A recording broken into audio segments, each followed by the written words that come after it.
explotando los ratings de su nueva base. Todos están listos para la acción.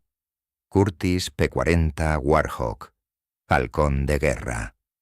En los talleres de la planta de Curtiss-Wright, a finales de los años 30, se escuchó un estruendo, que pronto resonaría como un trueno en los 5 continentes.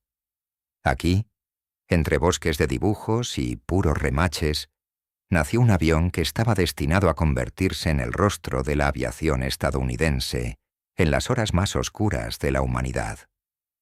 El Curtiss P-40, Warhawk, no era un atleta elegante ni una corona de perfección aerodinámica. Era un instrumento de guerra pesado, anguloso e increíblemente duradero, forjado en una época en la que el mundo aún no se había dado cuenta del todo de que las viejas reglas de enfrentamiento habían sido quemadas en las llamas de la Guerra Civil Española. Para entender por qué nació este avión, hay que rebobinar la película hasta la oficina de Donovan Berlin, diseñador jefe de la empresa Curtiss. En 1937, la aviación estadounidense se encontraba en un extraño estado de limbo. El cielo ya estaba dominado por el PE-36 Hawk, con su caprichoso motor en forma de estrella refrigerado por aire. Era maniobrable, pero su frente parecía un yunque, creando una monstruosa resistencia al aire. Berlín comprendió que el tiempo de las estrellas se estaba acabando. El futuro pertenecía a las elegantes y depredadoras siluetas de los motores en línea. A muchos les pareció que su plan era demasiado conservador o loco en su simplicidad. Tomar el probado fuselaje del P-36 e introducir en él un nuevo motor, Allison UF 1710, refrigerado por líquido, aún no probado. Era un riesgo. El Departamento de Defensa de Estados Unidos necesitaba un caza barato, generalizado y fiable capaz de defender la costa. En Europa, la Luftwaffe ya levantaba cabeza, y los informes de inteligencia sobre el nuevo Messerschmitt Bf con PE-9 obligaron a los generales en Washington a despertarse sudando frío. Berlín sintió esta presión psicológica en cada célula de su cuerpo. Sabía que si el proyecto fracasaba, Estados Unidos se enfrentaría a una guerra inevitable con biplanos obsoletos. Los bocetos del P-40 nacieron de disputas, que a veces desembocaban en gritos. Los funcionarios del departamento no creían que el pesado Allison pudiera alcanzar la velocidad requerida, y los escépticos entre los pilotos de pruebas se quejaron de que el avión se estaba convirtiendo en un hierro volador. Pero cuando el primer prototipo X P-40 salió del hangar, los gritos cesaron. Imagínese esta vista. Una nariz larga y alargada, que recuerda al hocico de un tiburón incluso antes de que le pintaran la famosa boca con dientes. Las líneas del fuselaje, aceradas y frías, se transformaron suavemente en un ala poderosa. No había gracia francesa ni aristocracia británica en esta apariencia. Este era el poder puro y concentrado de la industria estadounidense. La parte inferior del capó estaba adornada con un enorme radiador, una barba que se convertiría en una característica distintiva del Warhawk. Si lo miras directamente, parece que el avión respira, tragando aire con avidez a través de estas branquias de acero. Dentro de la cabina, el piloto fue recibido por un mundo de tosca funcionalidad. El espacio reducido, el olor a asientos de cuero y a metal frío. Aquí no había lugar para la comodidad.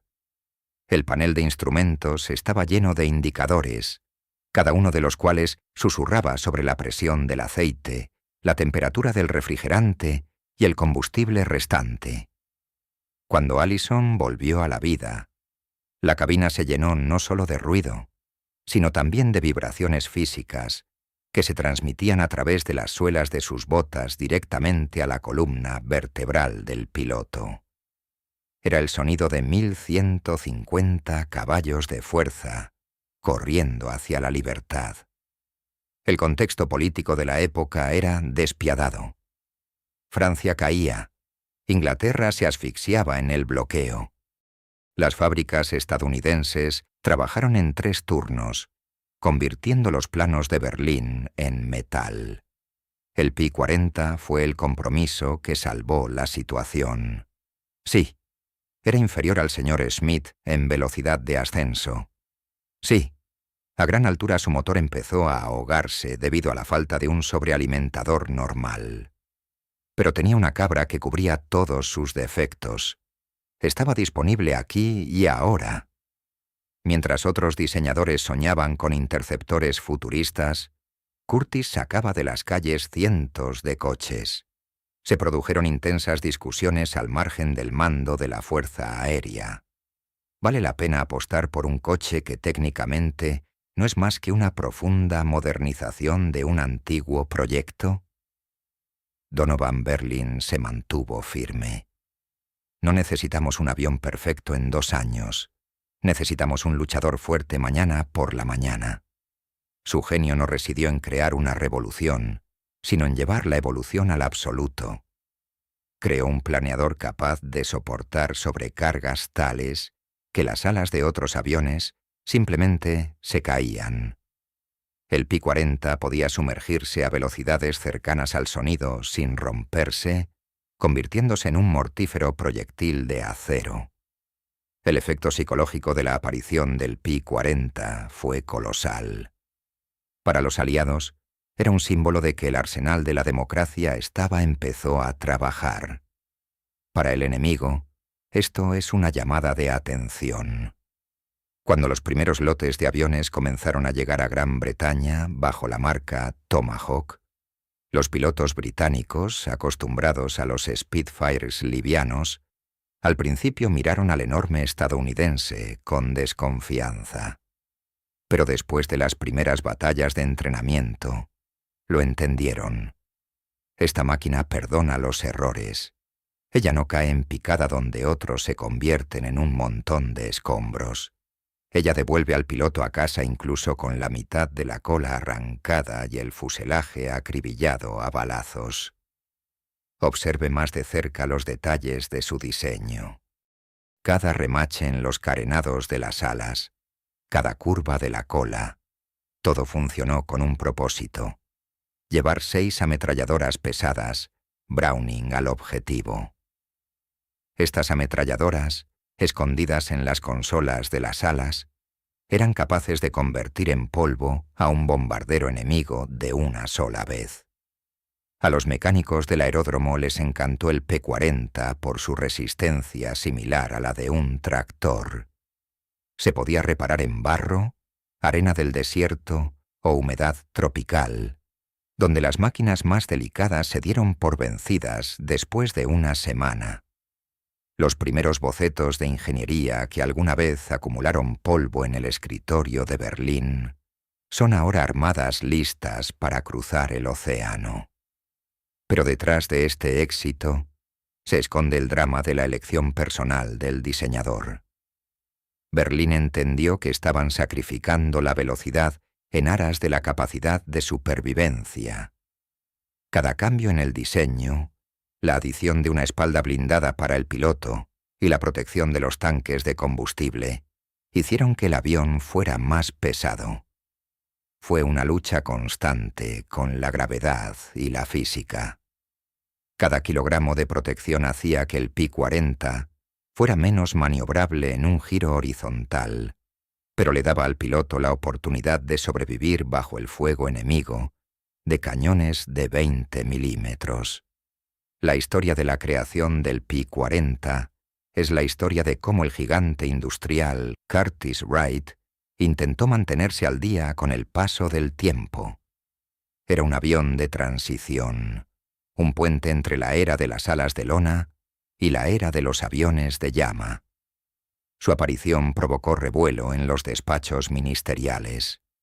Algunos exigieron que se detuviera la producción de equipos obsoletos. Otros pidieron suministros, pero los hechos eran testarudos. En ese momento, ninguna otra empresa en Estados Unidos podía proporcionar tal volumen de producción. Cuando miras el Pi-40, no ves solo un automóvil.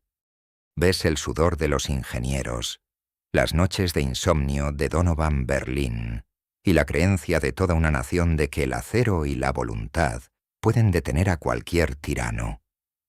Este avión no pedía amor, exigía respeto. Y lo consiguió de pleno cuando las primeras ruedas tocaron las pistas de los aeródromos de Pearl Harbor, el norte de África y China. Pero hasta ese momento, solo quedaban unos meses, y mientras tanto, se seguían martillando remaches en los talleres de Buffalo, creando una leyenda cuyo nombre, Warthog, pronto se convertiría en sinónimo de durabilidad. El proyecto Pi-40 fue una aventura que implicó cálculos difíciles. Berlín sabía que su creación sería criticada. Sabía que lo llamarían pesado y torpe, pero también sabía que el día en que el cielo se volviera negro con las cruces enemigas, el estadounidense al mando no necesitaría un elegante planeador, sino una fortaleza confiable. Y le dio esta fortaleza. El Pi-40 fue la encarnación del sueño americano de poder indestructible, vestido con una forma de aluminio y acero, preparándose para afrontar su primera y más terrible batalla. Calor. Una neblina viscosa y derretida sobre la pista, en la que las siluetas de los aviones tiemblan y se desdibujan como la brisa. Nos transportan desde las frescas salas de dibujo de Buffalo a las cálidas arenas del norte de África y a los húmedos aeródromos de Birmania. Aquí es donde el Curtiss P-40 dejó de ser una hoja de especificaciones y se convirtió en una leyenda viviente. La segunda parte de su historia es una crónica de cómo el patito feo de la industria aeronáutica estadounidense se convirtió en un depredador cuya sonrisa hacía que los pilotos del eje comprobaran frenéticamente su altitud. Cuando los primeros hachas de guerra llegaron a disposición de la Royal Air Force británica en el desierto, los británicos fruncieron el ceño con escepticismo. Después de los maniobrables Hurricanes, el P-40 les parecía un camión pesado. Pero el desierto no es el cielo de Londres. Aquí reinaba la arena abrasiva, atascada en cada grieta y el sol despiadado, que sobrecalentaba los motores. Y aquí, el Ellison B, 1710, mostró su verdadero carácter. Mientras los delicados motores de los aviones europeos fallaban después de 10 misiones, Curtiss seguía gruñendo. Los mecánicos descubrieron que este avión se podía montar literalmente sobre las rodillas. Su vitalidad se convirtió en la comidilla de la ciudad. Se han registrado casos en los que los P-40 regresaron a la base con los mástiles rotos y trozos de piel arrancados, lo que en cualquier otro caso habría significado la muerte inmediata. Fue en las arenas de Libia donde nació la misma estética visual que vinculó para siempre al P-40 con la imagen de un tiburón. El 112º Escuadrón de la Federación Rusa fue el primero en atacar radiadores masivos, las famosas bocas con dientes de los bares. Esto no fue solo una decoración, fue un ataque psicológico. Cuando el vuelo del P-40 se precipitó de frente, el enemigo no vio un avión, sino una bandada de enojados depredadores marinos que emergían del disco solar. Esta sonrisa se convirtió en un símbolo de resistencia, que pronto fue retomada por los tigres voladores de Claire Chennault.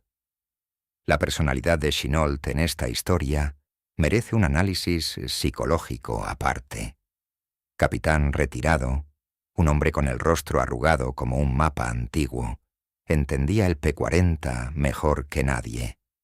Sabía que Warthog no tenía ninguna posibilidad en una batalla de maniobra clásica contra los ceros japoneses.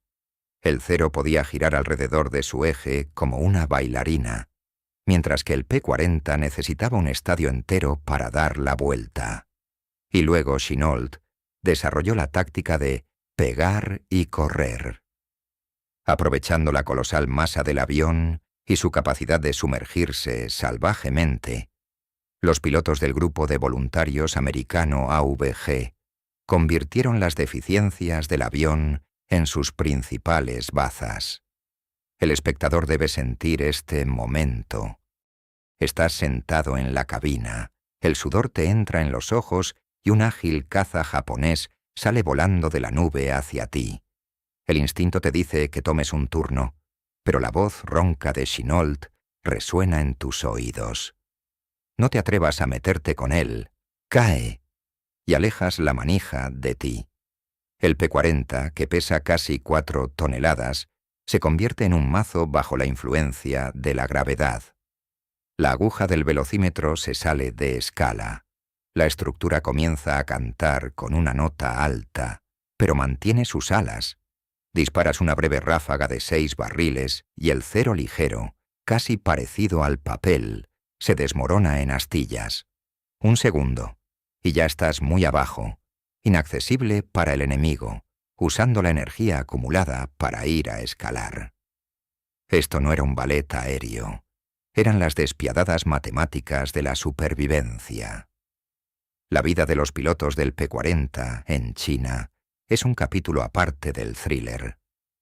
Imagínese una jungla donde las serpientes se meten en las cabañas y la fiebre mata a la gente más rápido que las balas. Prácticamente no había suministro. Se retiraron piezas de repuesto de los coches dañados y se taparon los agujeros con trozos de latas.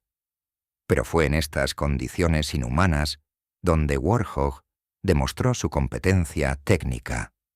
Su sistema hidráulico era sencillo y fiable, y su tren de aterrizaje era amplio y potente, lo que le permitía despegar desde campos de arroz fangosos que convertirían cualquier Messerschmitt en un montón de chatarra al primer intento. La presión política sobre Claire Chennault por parte del Washington oficial fue enorme. Lo llamaron aventurero y sus métodos bárbaros. Pero cuando las estadísticas de victorias de AVG alcanzaron una increíble proporción de 20-1, el favor de los escépticos hacia los estadounidenses quedó en silencio. El P-40 se convirtió en el único avión americano que dio un auténtico rechazo a la expansión japonesa en aquellos meses en los que parecía que todo estaba perdido. Fue un triunfo del pragmatismo de la ingeniería sobre la estética del combate aéreo. Vale la pena mencionar por separado el efecto de la presencia en la batalla. Los pilotos recordaron que el disparo de las 6 ametralladoras de 12,7 milímetros iba acompañado de tal rugido y vibración que parecía que el avión se detendría en el aire por el retroceso. La cabina olía a gases de pólvora, que entraban a través de las filtraciones del acristalamiento. Era una sensación física de poder. No solo controlabas un coche, sino también una batería voladora. Al mismo tiempo, el P-40 tenía una estabilidad fenomenal como plataforma de armas.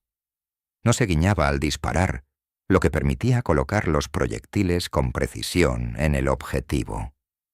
Al mismo tiempo, al otro lado del mundo, en las nieves de la Unión Soviética, el P-40 estaba siendo sometido a otra prueba. Bajo el régimen de préstamo y arrendamiento, estos vehículos comenzaron a llegar a los regimientos de defensa aérea y a la aviación de primera línea. Los pilotos soviéticos, acostumbrados a los jacks ligeros y afilados, inicialmente llamaron al estadounidense un milagro de las hélices. Pero cuando llegaron las heladas, 40 grados, resultó que Ellison era exigente con el aceite y el sistema de refrigeración requería un cuidado especial. Nuestros ingenieros mostraron milagros de ingenio, rehaciendo los sistemas estadounidenses para adaptarlos a las realidades nacionales. Una vez más, la solidez de la estructura salvó vidas. Los ases soviéticos, como Alexei Klovistov, Llevaron a cabo misiones de embestida con P-40 y regresaron a la base. Solo piénsalo. El avión siguió volando tras una colisión directa en el aire. No era solo un vehículo, era un vehículo blindado con alas. El estado psicológico del piloto de Warhog es una mezcla de confianza y humildad. Sabes que no superarás al enemigo en un duelo en una esquina, pero también sabes que tu cabina está protegida por una armadura y tus tanques de gasolina no estallarán en llamas con la primera bala. Esto creó un tipo especial de pensamiento táctico. El piloto del P-40 es un cazador que acecha a su presa durante mucho tiempo. Realiza un ataque fatal y desaparece instantáneamente, sin darle a la víctima la oportunidad de responder. Disputas técnicas en Mini. Las atrocidades continuaron mientras el P-40 luchaba. Aparecieron nuevas modificaciones de E, F. Cada una de ellas fue un intento de exprimir un poco más de velocidad, un poco más de altura a un fuselaje envejecido. Reemplazar el motor con un Merlin británico en la modificación F le dio al avión un segundo aire, permitiéndole sentirse más seguro en el aire permitido.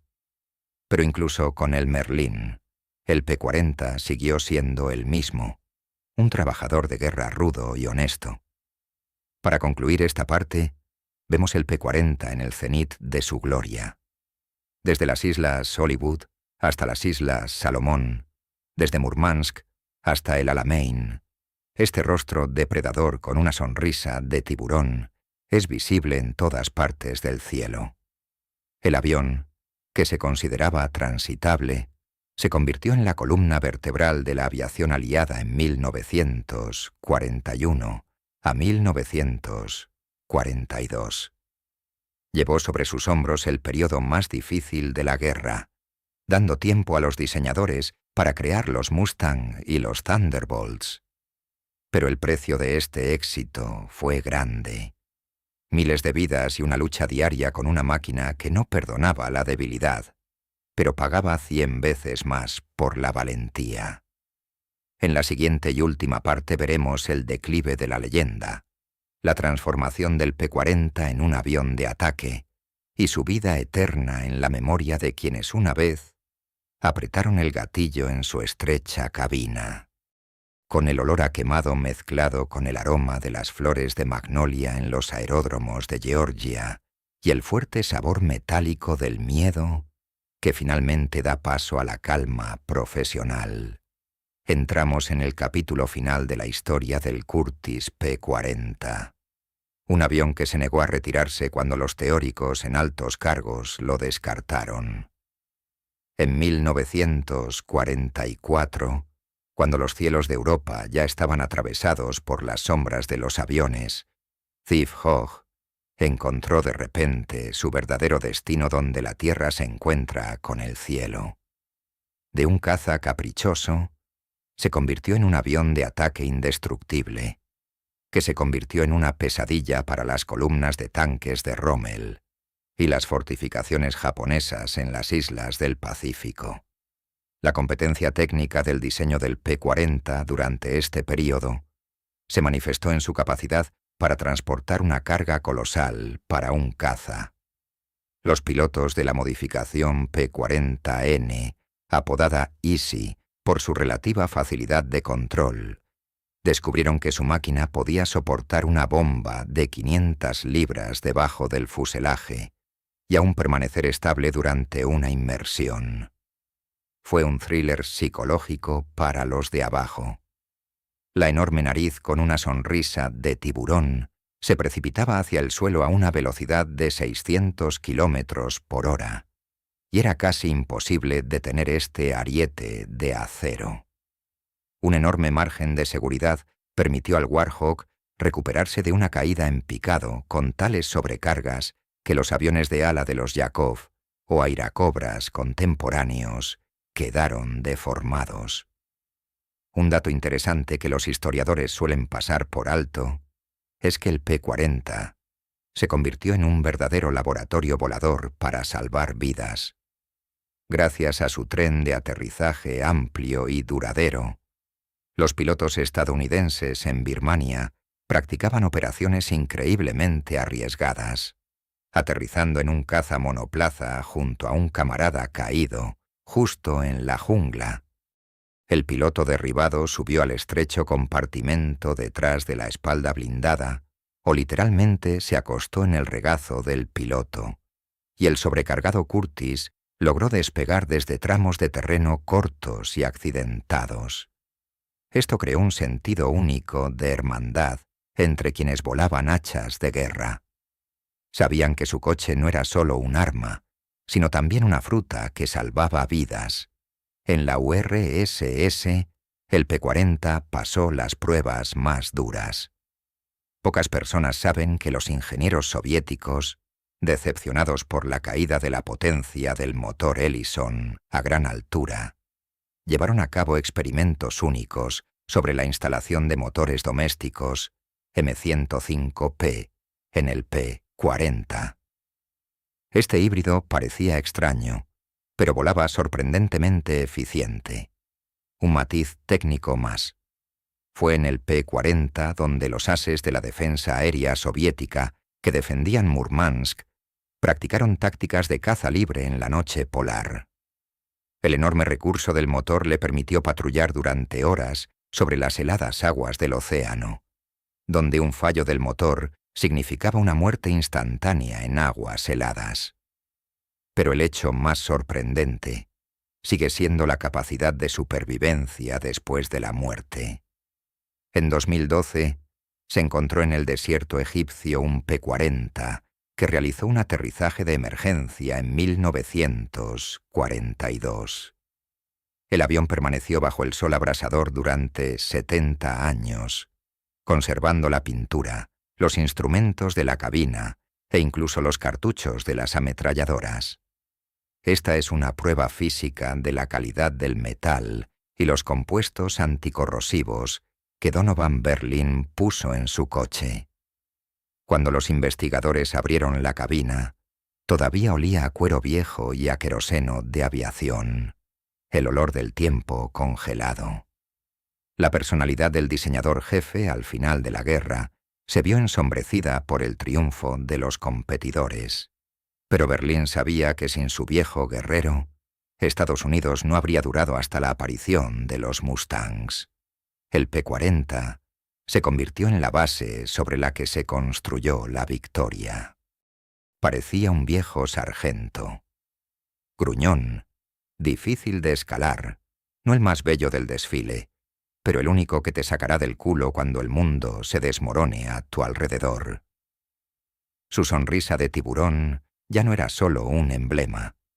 Se convirtió en la expresión de toda una generación que afrontó la guerra con lo que tenía a mano y lo convirtió en símbolo de indestructibilidad. Los acordes finales de la historia del P-40 no se escuchan en el rugido de las armas, sino en el silencio de las salas de los museos y en los espectáculos aéreos, donde todavía se puede escuchar el característico y único silbido de su hélice. Entró en la inmortalidad, dejando tras de sí un rastro de leyendas sobre embestidas, amigos salvados e increíbles